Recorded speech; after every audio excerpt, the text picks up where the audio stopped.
having Phil Lawrence on the show. He's going to be joining me live in the studio. He's behind me right now, but shortly he'll be standing in front of the camera to field your questions about what's happening right now on the racetrack or coming up in the next few days or indeed in the next few legs. Also, we ask you for your input. What questions do you want answered by Team Axel, and Luke Malloy was there to field the best of you. You did not disappoint us at all. But before we get into all that, let's check in with Bauer Becking, skipper of Team Brunel, out in the lead and right now sailing fast. Yeah, it's fast sailing at 20-25 knots of breeze, and the most horrible point of sail you can have on these boats. Tight reaching, and we're heeling 30 to 40 degrees the whole time, and of course there's quite a bit of water coming over the deck. With your position in the fleet at the moment, it looks quite strong. Is there anyone in particular that you're nervous about? Well, right now it's just it's everybody's sailing fast, and of course Dongfeng is the closest to us. We know they normally go pretty fast in these conditions as well, but it's all once we pass the high, I think the whole fleet will compress again, and then we have to take it from there on. So I think we will for sure see a restart. And from first place in the fleet at the moment, do you have any messages for friends, family and fans of the boat on shore? We hope that we can keep it going like what we did in the last leg. A leg win would have of course been fantastic. At least you can see we're pushing hard, we're doing our best. Bauer Becking on board Team Brunel, sheltering from the wind and the waves in the hatch as his team blast along in first place right now. And they need to keep that throttle cranked open because they're in the lead and they're in a good position, but not by too much. Everything over the last 24 hours has all been about boat speed heading northwest. Team Brunel to the north with Dongfeng Race Team still out on that left-hand side, and they've been going well over the last few hours. Turn the Tide on Plastic in third place, at least for now, still within shot of a leg win, with Vestas 11th Hour Racing on the right-hand side of Team Brunel's track and Mafre just behind them. Now, Team Axel are just behind the Spanish boat and chasing pretty hard with Sun Hunkai Scallywag some way behind. But we asked you for some questions to give to Team Axel on yesterday's show. You did not let us down at all. And I caught up with Luke Malloy on board, passed on your questions, but first off, asked him about the race so far. And, well, it was going pretty nicely. Yeah, good speeds. We're sort of, in the low 20 knots boat speeds, ticking off sort of skeds of, 100 plus miles, which is good. Ticking the miles off towards Newport. Rick asked that when sailing in the doldrums, do you fill the forward ballast tanks to get the trim right, even though you've got a bit of a weight penalty if you do? No, we don't fill any ballast tanks in the light air. We like to keep the boat as light as possible. We just move all the sails and all the internal gear as far forward as possible. Well, a little bit of a question now on life on board. This one always comes up. Bogota asks, what's your favourite freeze-dried meal? Well, favourite freeze-dried meal changes as the legs go on, but at the moment it would have to be spaghetti carbonara is a huge favourite on this boat. What about least favourite? Oh, least favourite. Probably chili con carne at this stage. I've had too much of it. Betty Blair asks, how are you doing with your food supplies? How many have you got left? Because we know some of the teams, they do like to pack pretty light. Yeah, well, we took 18 days of food for this leg. And initially, when we started, it was looking like it was going to be a 22-day leg. So we rationed some back from all of us. So we have plenty in supply now, especially now that we're going quickly towards the finish. Well, speaking of going quickly, let's turn our attention to how you guys sail this boat. We've got another technical question coming in here. Zagert van Ijerk asks, do you steer the boat, when the helm is on the wheel, do you steer the boat using the true wind angle number or compass heading? We use a combination of all the instruments on the mast. So it's boat speed, apparent wind angle, true wind angle, and heel angle. So we use all of those together to find our best course. Well, you mentioned instruments on the mast, and Jim Stedman asked, what numbers do you have displayed on the mast? I'm guessing everybody's got their personal favourite number. When you're on watch, what do you pick?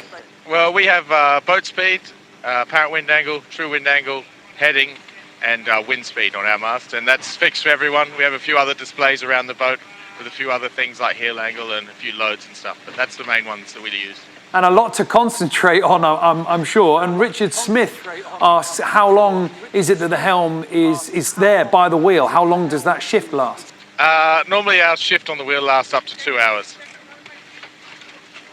And what about when you're on your shifts on deck? Is it 4 on, 4 off? And if so, how long does it take you to kind of get into that rhythm once you start a new leg?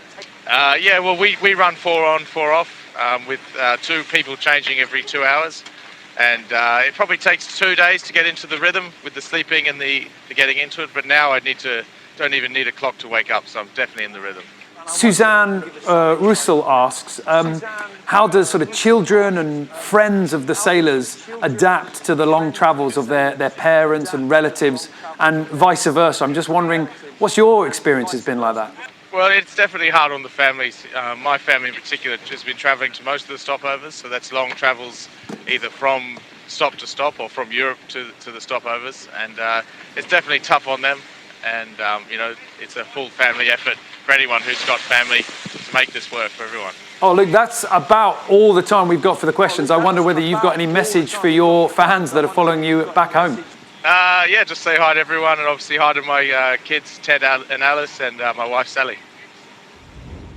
Luke Molloy on board Team Axonabel answering your questions. We had so many questions coming in. One in particular did catch us. Avery McConnell, a little 9-year-old fan of the race, and in particular Team Axonabel, asked some fantastic questions. Avery, we didn't get a chance to pass on your questions to the boat, but do not worry. They are going to respond personally to you in tomorrow's show. So keep your eyes peeled for that one. Now, one of the questions that we do get an awful lot here is we do get questions about the toilet and the toilet systems. Now, in that last interview that we just did, blink and you missed it, but Nikolai Siested downstairs decided to see if he could throw Luke Molloy off his stride by passing him the toilet bottle. But never fazed, Luke Molloy, still in the middle of the interview, manages to empty it on deck and everything carries on. And I will leave you to fill in the little bit of the blanks there. Now, we do have Phil Lawrence, race director, standing behind me, just observing everything in race control. He's going to be joining me in front of the camera in a few moments to talk about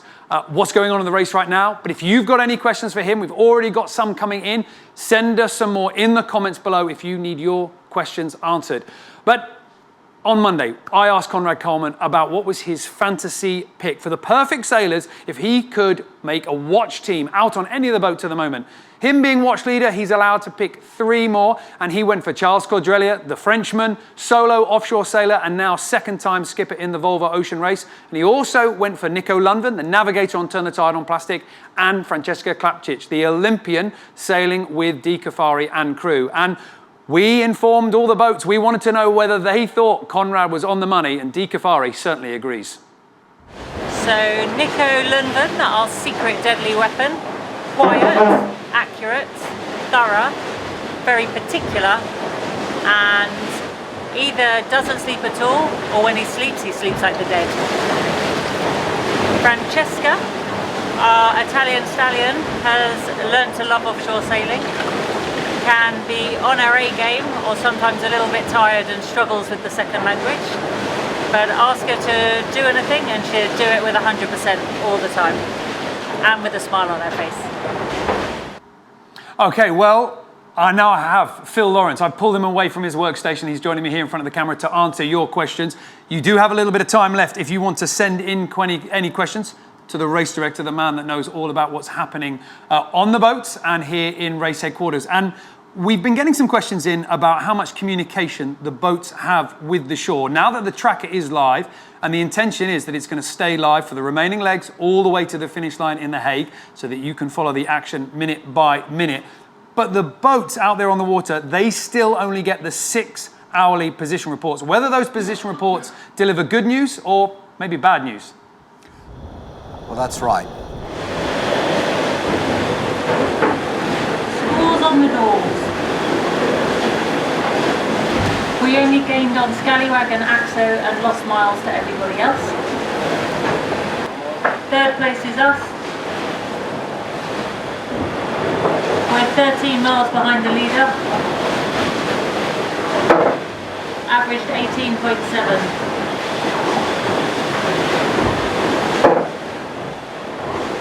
Don Fong 3 miles ahead. Average 20.5. Leaders of Brunel 13 miles ahead. Average 19. Bing bong, announcement over. Dee Kafari earlier on today having to inform the crew of a less than perfect position report. We've seen this from all around the fleet. Now then, Phil, let's deal with this question here. How much information do the boat get about what's going on the racecourse? Well, the boats just get a 6-hourly position update, tells them where the other boats are, tells them the speed and position of the other boats, but that's about all they get. They also have access to continuous weather forecasts, the same for every boat. But although the tracker is live, they're not getting that information. Okay, and then we get a lot of things here, I mean, in race control, and also, you know, you guys watching it at home through the social media channels and everything, the tweets, the Instagrams, posts, blogs coming off the boat, all the videos. People can comment on those videos. Do the crew get a chance to see it? No, it's one-way traffic. It's only off the boat. They can't see any of the replies. They can't see any of the other material at all. So basically, for you, the fans, you are better informed about what's going on the racetrack than the sailors themselves. Now, then let's turn to one of the big challenges that we've seen the teams face over the last couple of days, and I gather to the next few days as well, the Sargasso Sea Weed. If you're not sure what it is that we're talking about here, Pablo Arate on board Mafre just gave us this fantastic update of the challenges. So we are on the Sargasso Sea. Here is an area where it's huge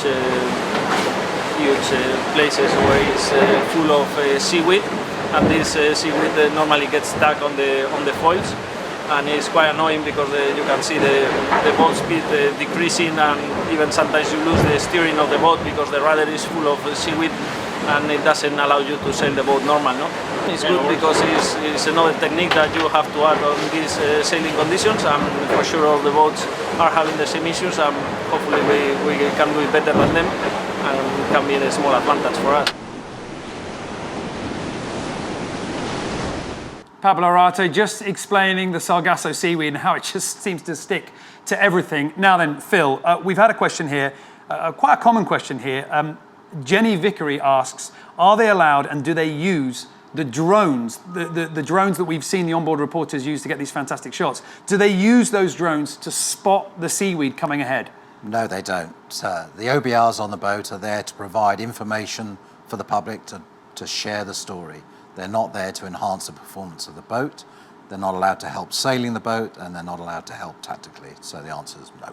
As much as I'm sure the sailors would like it to be the other way around, because I gather that we've got some pretty nasty seaweed coming up. Yeah, it's a very, very big year for the seaweed this year.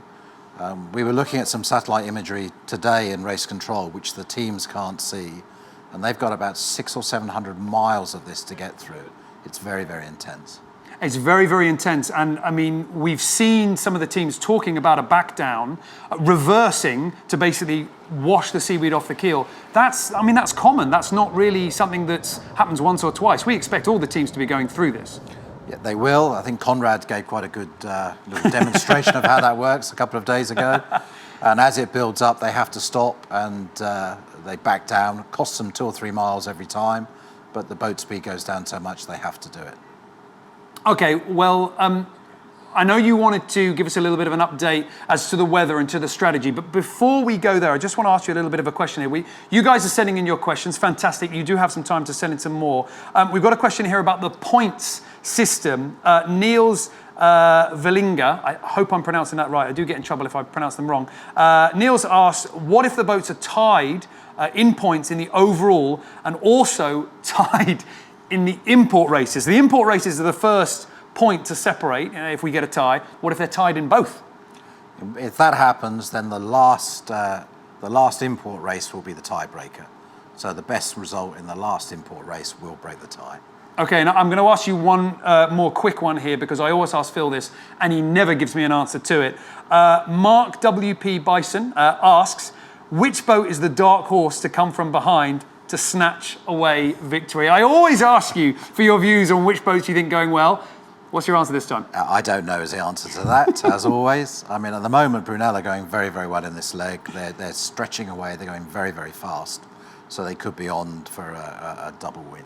Okay, well then let's talk about the boats that are behind at the moment. Sun Hunkai Scallywag, they are about 200 plus miles. Go and take a look on the tracker for the latest number as it unfolds. They haven't had a great opening start to this leg. Looking ahead, what's in store for the teams? Well, they've got to get through the seaweed, and then the next big challenge is there's quite an intense low pressure system forecast to form off the coast of the USA, sucking up the energy out of the Gulf Stream. Now that could produce a really terrible sea state with the strong currents in the Gulf Stream. So that's going to be a big challenge for the sailors. Maybe winds up to 40 knots. Once they're through that, the final challenge to get into Newport will be an area of very light winds, which may offer hope to SHK Scallywag as the boats park up for the final approach into Newport. Okay, another good question here about, well, we did have Nick Bice, somebody who works very at a senior level in the boat yard, almost a question about the sort of setup of the boats, but I wonder whether you'd be able to give a good answer here. Paul Schmidt asks, are upgrades made to the boats based on failures of the previous legs? Yes, if we find a failure in the boats, a generic failure across the fleet or an individual failure, we'll look at that and it will be upgraded on the boat before the next leg. Okay, another one here about race control and your team, basically. Thomas Lenz asks, how big is the team in Alicante and what do they do in particular? Work very hard. Got a team of 5 race experts here. They're working 24/7 when the boats are at sea. And you can see all their tweets and the product they put out on their Twitter feed. So they're monitoring the boats all the time. They're looking at the weather forecast. They're handling correspondence to and from the boat. Just making sure the fleet is looked over all the time. A question now on crew numbers. This question came in earlier. Victor Hallworth asks, is it allowed to sail with less members on the crew? Now, we know that Mafre are sailing with one less. They're sailing with 8. Sophie Cizik with an injury to the elbow. Turn the Tide on Plastic, they've got a different number. Just explain the rules around crew numbers. So in the notice of race, they set out a set number of crew you can have, depending on the sex. So you can have 7 of the same sex, 7 guys typically, or then 7 plus 1 female, or 8 plus 1 female, or 5 and 5, which is what Turn the Tide is sailing with.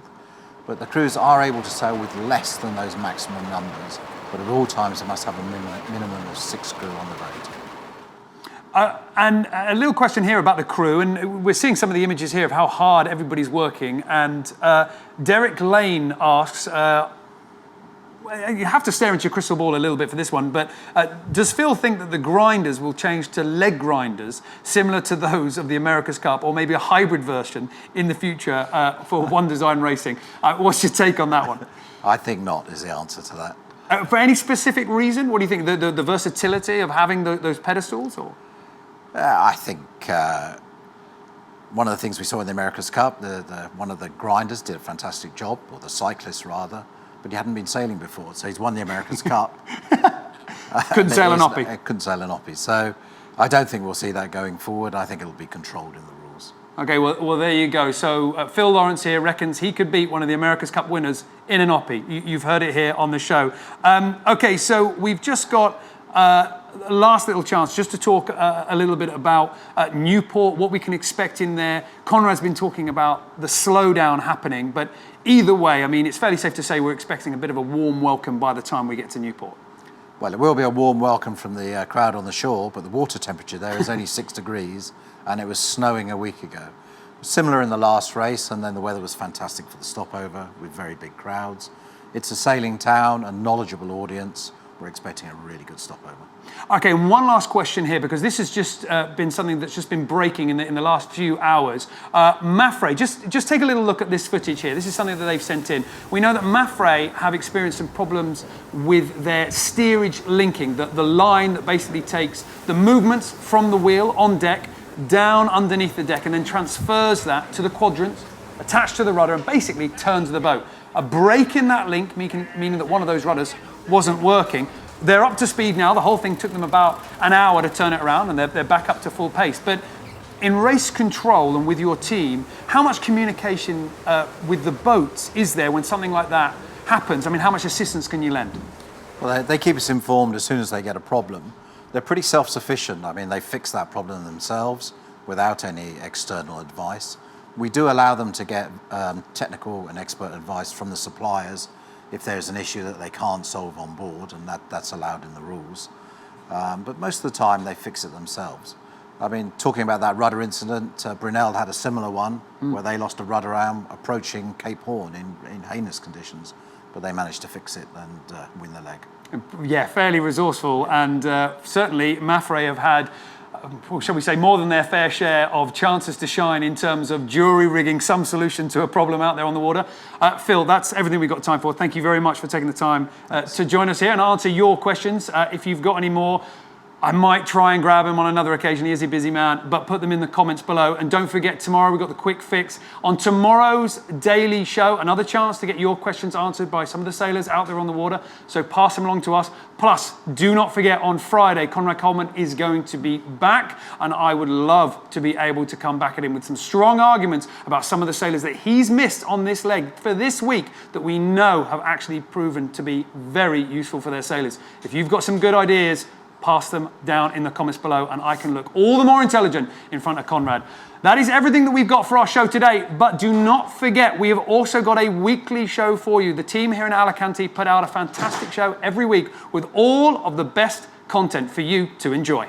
This is Volvo Ocean Race Jibe Talking, the place to be for all the latest Volvo Ocean Race content, the behind the scenes stuff from the crew communicator. Let's take a look at what's coming up this episode. Right, we'll eat it. We'll give it a go.